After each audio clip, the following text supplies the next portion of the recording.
¿Qué evaluación hacen sobre las elecciones legislativas de Venezuela los diputados uruguayos que viajaron allí como observadores? ¿Qué conclusiones sacan sobre las garantías del sistema electoral en ese país? ¿Cómo observan el nuevo tablero político?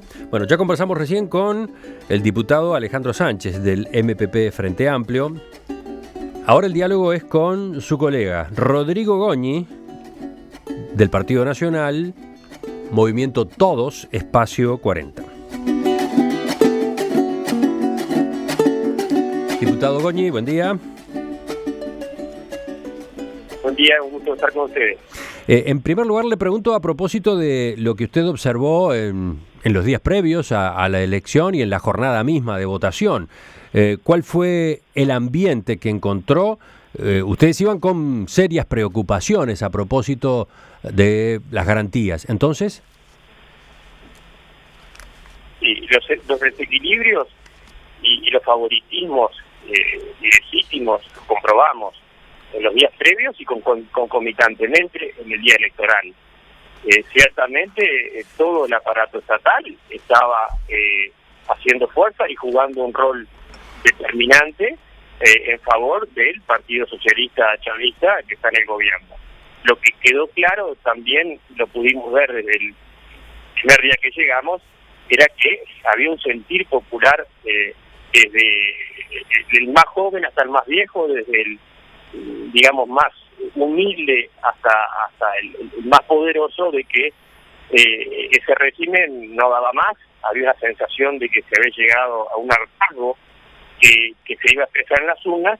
Ciertamente, hasta último momento, el gobierno intentó hacer jugar toda su fuerza.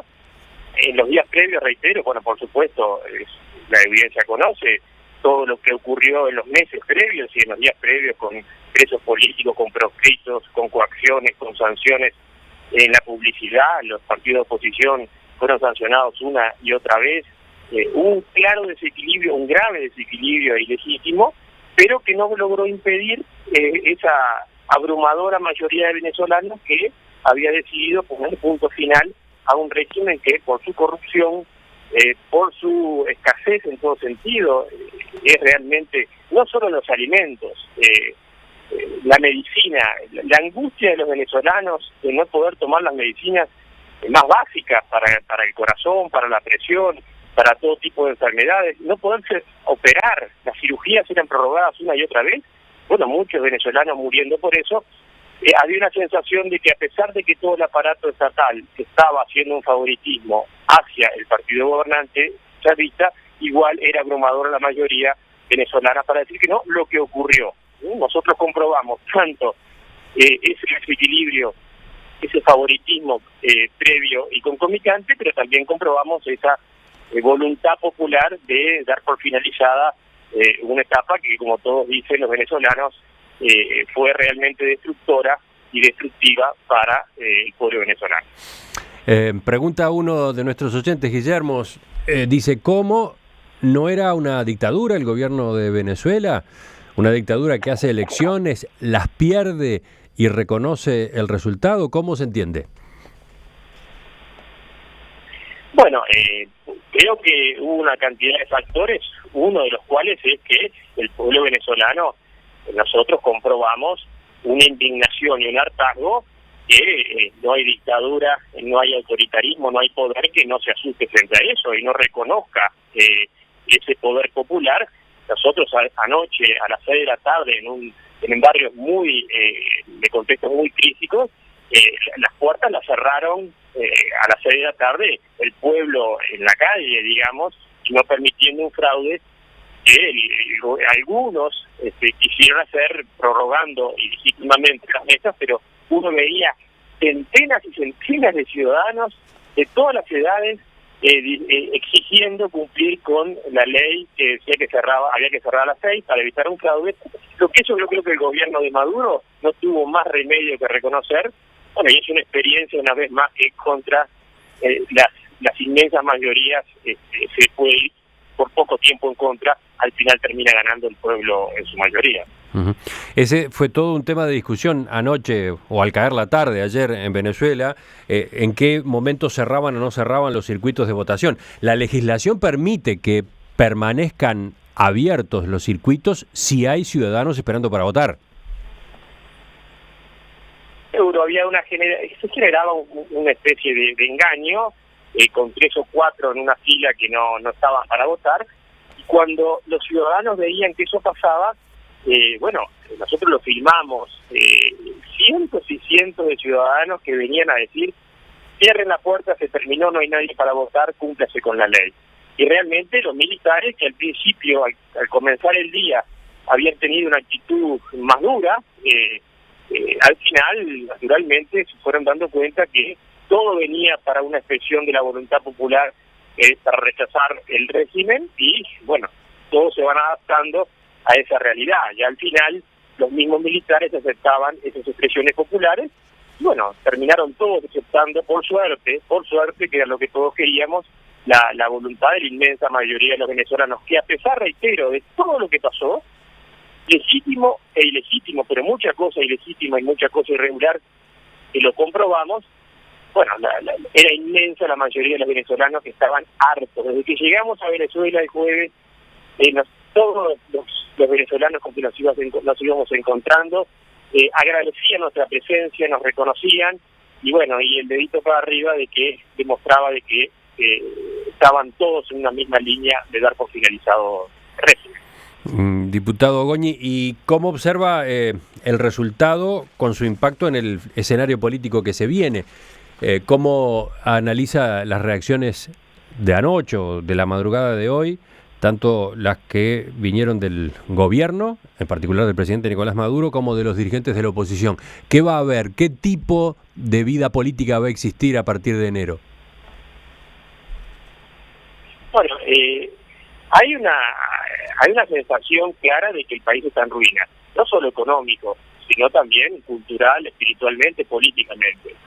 La corrupción se ha generalizado de una forma tal, para todo hay corrupción. Es decir, para hacer una cola hay gente que se pone en la cola y le vende al lugar, para comprar cualquier cosa hay corrupción. Entonces, yo creo que todos se llegaron a la conclusión de que es mejor cambiar este régimen, y el propio, creo que el gobierno de Maduro, creo que es una buena salida que haya elecciones, y como se hubieran ganado la oposición, y bueno, encontrar caminos que mire que si no, esto es un país en ruinas, que la gente parece querer reaccionar de la peor manera si esto no se arregla. Pues mire que se está sufriendo mucho a todo nivel. Justamente, de sus conversaciones con dirigentes de la oposición, ¿qué es lo que usted concluye en cuanto a la viabilidad de un diálogo, de un intercambio civilizado entre las dos partes? Yo encontré en todos los dirigentes un ánimo constructivo, por la gravedad de la situación que se impone, digamos. Yo no podría juzgar cuánto hay de deseo, digamos, en todo sentido, de iniciar una transición con el mejor ánimo. Lo que sí me queda claro, y eso es contundente, que son muy conscientes todos de la gravedad de la situación, y hay muy poco margen para no iniciar un camino de construcción nacional.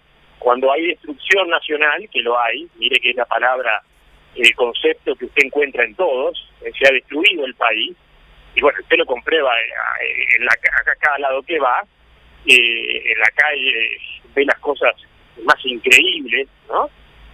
Bueno, eso hace que todos, y con muy buen ánimo, nosotros estuvimos con los dirigentes de la oposición permanentemente, el ánimo es a buscar un camino interno, porque la Mesa de Unidad tiene muchísimos partidos, pero también a buscar con el gobierno hacer una transición de la mejor forma posible. Reitero, no hay mucho margen. Si en la economía usted no toma determinadas medidas rápidamente, el pozo va a ser más difícil, más hondo, y va a ser más difícil de salir. Y creo que hasta el propio régimen de Maduro, está dispuesto a empezar a salir, porque bueno, todo eso se vuelve en contra.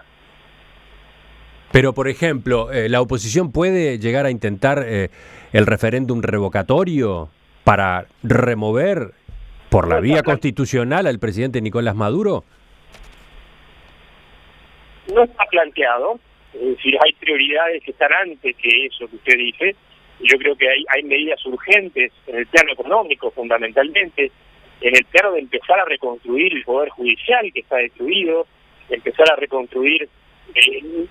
No hay negocios, casi no hay negocios ilícitos, porque está todo muy corrupto. Como le dicen muchos, más que la revolución pasó a ser una revolución. Nos costaba a nosotros entender qué nos querían decir, pero eso lo dicen en la calle, en tono ya jocoso, irónico e indignante. Entonces hay medidas económicas que creo que son las más urgentes, que son las que van a poner a toda la oposición y también al actual gobierno a tomar las primeras medidas, y va a ser la mesa de conversación, supongo que van a estoy seguro que va a ser esas primeras medidas, porque si no, no hay futuro. Diputado Rodrigo Goñi, del Partido Nacional, sector Todos, le agradezco su participación también esta mañana desde Caracas.